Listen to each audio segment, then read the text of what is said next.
Uncle, আমার খুব কষ্ট হচ্ছে আঙ্কেল।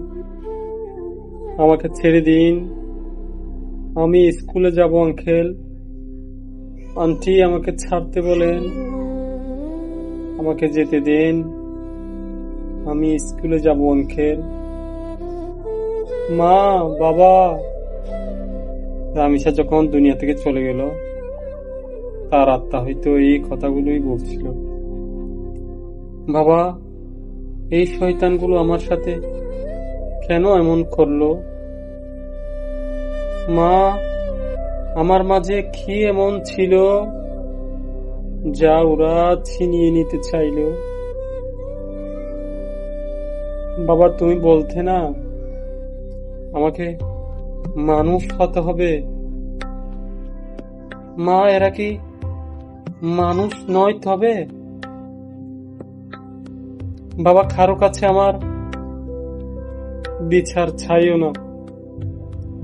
সমাবেশ, মিছিল, মিটিং কিছুই না। স্যারদের বলো বিক্ষোভ মিছিল করে লাভ নেই। এখানে অসংখ্য আইন বানিয়ে রেখেছে, কিন্তু নগ্ন এই দেশে বিচার আর হয় না। এখানে জজকুডের কোনো অভাব নেই। পথে পথে হাজার হাজার উকিল চেম্বার নিয়ে চেম্বার ছাড়া বসে আছে। কত টেবিলের নিচে পৌঁছে যাবে ব্যাগ ভর্তি ঘুষ।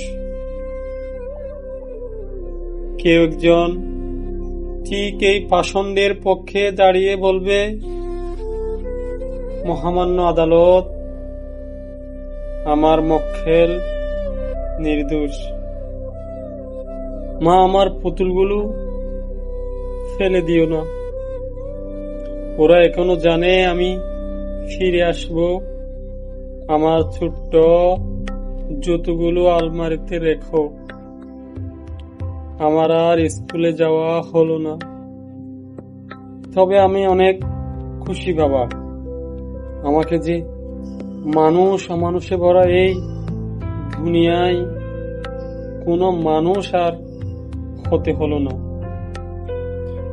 আর বাবা, যদি কখনো আকাশের দিকে তাকাও, সবচেয়ে ছোট্ট যে তারাটি দেখবে, ভাববে তোমার রামিসা স্কুলে যাওয়ার জন্য বের হয়েছে।